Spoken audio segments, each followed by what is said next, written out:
აი ამ წუთას სამაუწყებლო კომპანია რუსთავიორის ჩავაბარეთ განცხადება, რომელსაც ამ კონკრეტულ შემთხვევაში 6 ადამიანი ვაწერთ ხელს, ეთერ თურაძე, ნინია კაკაბაძე, ლიკა ზაკაშვილი, გელა მთიულიშვილი, თამარ უხაძე და სვიად ქორიძე მე და ამ განცხადებით ვითხოვთ, რომ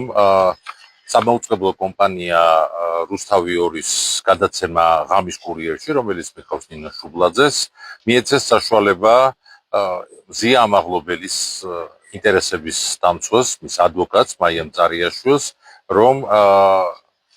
საეთერო დროის აი იმ კონკრეტულ ინტერვალში, რომლის დათმობასაც ვითხოვთ მისთვის, მან გასცეს პასუხი იმ არაზუსტ შეცდომაში შემყვანდა მცდარ ინფორმაციას, რომელიც რამდენიმე დღის წინ სამაუწყებლო კომპანია რუსთავიორის ამავე გადაცემაში გაავრცელა ირაკლი კობახიძემ. ჩვენ მიგვაჩნია, რომ ეს განცხადება არ უნდა დარჩეს უპასუხოდ და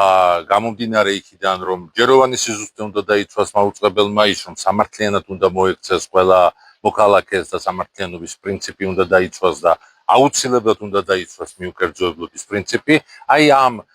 მაუწყებელთა ქცევის კოდექსის ამ ნორმებიდან გამომდინარე, ჩვენ ვითხოვთ, რომ მაია მწარიაშვილს, ზია ამაღლობელის ადვოკატს მიეცეს საშუალება, რომ ეს არაზუსტი და შეცდომაში შემყვანი განცხადებები გააბათილოს თავისი გამოსვლით. ამიტომ ვითხოვთ ღია ეთერს, რომელშიც მაია მწარიაშვილი იქნება ღამის კურიერის სტუმარი.